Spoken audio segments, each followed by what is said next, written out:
Mari kita berikan tepuk tangan untuk penandatanganan perjanjian kerjasama yang dimulai dengan Bapak Prabowo Supriana, dilanjutkan dengan Direktur Utama PT NDE Bapak Insinyur Sumardan Sinaga.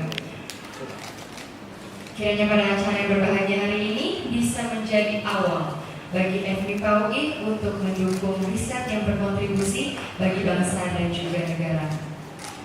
Mohon untuk tetap berada di tempat Bapak karena akan ada sesi foto bersama. Dan kami juga persilakan untuk turut bergabung dengan para pimpinan di panggung. Bapak Ibu, di sini semua 3, 2, 1. Prof, izin boleh. Rekan-rekan wartawan, jadi dengan ini kita memberikan kesempatan press release ataupun ada hal-hal yang belum ada pertanyaan tentang produk yang akan kita launching, yaitu di mana kita minta UI melakukan riset termasuk klinik tes di lapangan yang selama ini tidak pernah dikerjakan, dan untuk itulah kita lakukan kerjasama ini bersama UI. Kemudian yang kedua adalah proses teknologinya juga berbeda dengan yang konvensional. Jadi untuk mendapatkan minyak yang bagus itu, di mana nutrisinya tetap kita jaga, kita tidak menggunakan temperatur tinggi. Demikian, kalau ada pertanyaan yang perlu disampaikan atau ditanyakan, kami persilakan.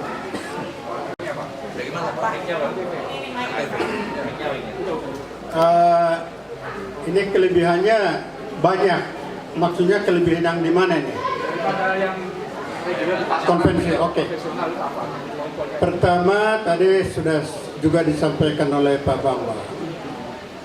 Kita bagi dua sekarang. Satu proses menghasilkan minyak.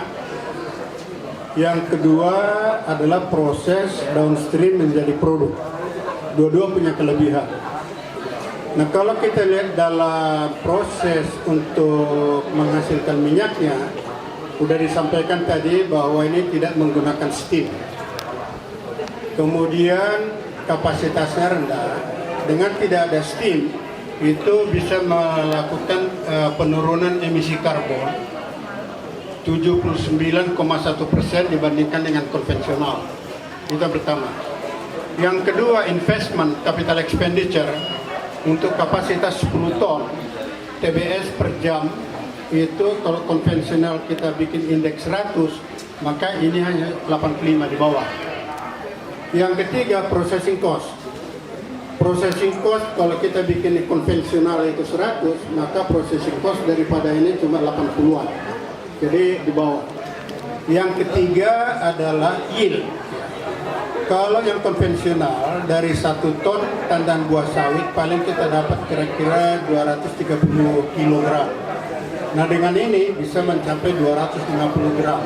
Dan dengan demikian, seperti apa yang disampaikan oleh Pak Komisaris tadi, Pak Bambang, return on investment daripada capital expenditure yang 10 ton ini, itu perhitungan kami maksimum 4 tahun. Jadi kalau 4 tahun daripada Anda simpan duit di bank, saya kira lebih baik bikin investasi di mesin ini, yang mana bahwa mesin ini akan memberikan manfaat. Intinya adalah seperti Perpres yang 109/2020 tadi itu, bagaimana merubah para petani dari objek menjadi subjek. Selama ini petani sawit kita itu objek, ya. Tadi Pak Bambang sudah menjelaskan juga bahwa mereka sangat tergantung kepada jarak, tergantung kepada harga juga, dan bargaining power mereka itu tidak ada. Nah, dalam konteks ini, para petani inilah yang akan memiliki aset daripada industri itu, yang spot dan iru tadi. Itu dari segi produk menghasilkan. Jadi industri ini tidak menghasilkan CPO, ya, menghasilkan produk namanya SPO. Jadi kalau orang tahu, supaya bisa membedakan, dan saya yakin melihat ini prospek ekspornya itu sangat besar, karena di luar negeri sekarang sangat alergi dengan 3 NCPDE, dengan klorin konten yang tinggi tadi. Maka kalau crude palm oil kita eksporkan dengan SPO, maka mereka tidak perlu membuat fasilitas proses bagaimana menurunkan klorin di industri mereka. Jadi overall production cost-nya juga akan turun. Nah, dari segi produk itu jelas kalau sterilisasi tadi yang wet process itu 3 bar.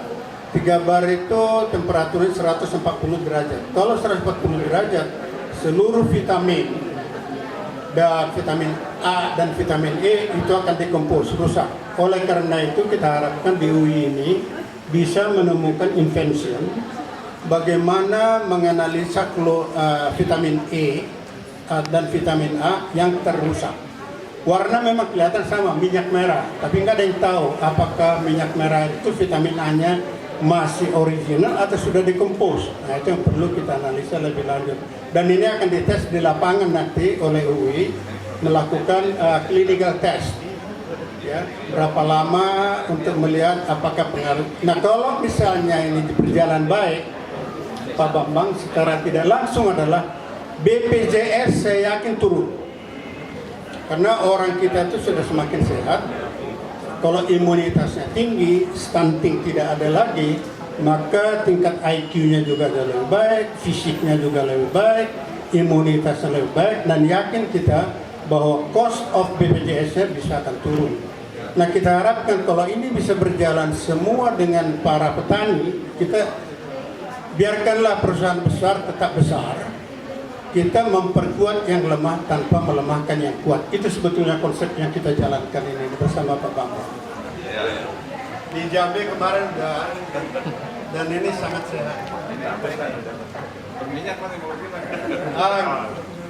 Satu, Indonesia bisa, Pak. Indonesia bisa. Enak, Pak. Daripada punya ikan waktu kecil, Pak. Nah, kemudian dari segi produknya Pak, dari pertanyaan Antivi tadi, kita harapkan itu ada di sini produk Navite. Navite ini akan ada di table, di meja-meja. Jadi kalau orang makan sup, itu tinggal di pouring saja, diminum, dan itulah yang sehingga vitamin itu tidak rusak. Kemudian yang kedua, saya kira tadi ada pertanyaan juga, apakah kita pakai capsulated atau semacam produk yang lain. Nah, ini sedang kita pertimbangkan capsulated. Mungkin saya tambahkan pertama dampak dari adanya hasil inovasi ini yang lebih makro ya, langsung kepada masyarakat. Yang pertama yang jelas meningkatkan daya tawar dari para pemilik kebun ya, artinya non perusahaan besar ya. Dan poinnya adalah seperti yang tadi disampaikan Pak Sahat, kita tidak ingin melemahkan yang besar, tapi kita ingin memperkuat yang masih lemah. Dan saat ini satu kelemahan dari pemilik kebun yang skala kecil itu adalah daya tawar ketika mereka ingin mengolah TBS-nya, tandan buah segarnya, menjadi CPO, karena bergantung kepada pabrik pengolahan CPO yang kebanyakan dimiliki oleh perusahaan besar. Nah, dengan adanya spot ini, maka pertama mesinnya menjadi lebih skala kecil, tidak menggunakan air sangat terlalu masif, dan yang paling penting lebih dekat dengan kebunnya. Dan nantinya mesin ini bisa dimiliki secara bersama kalau para pemilik kebun misalnya membentuk koperasi untuk mengelola, untuk membeli dan mengoperasikan mesin ini. Dan kebetulan karena dikuasai sendiri, maka hasil dari mesin ini bisa langsung dijual, dan harapannya tentunya akan memberikan kesejahteraan yang jauh lebih baik.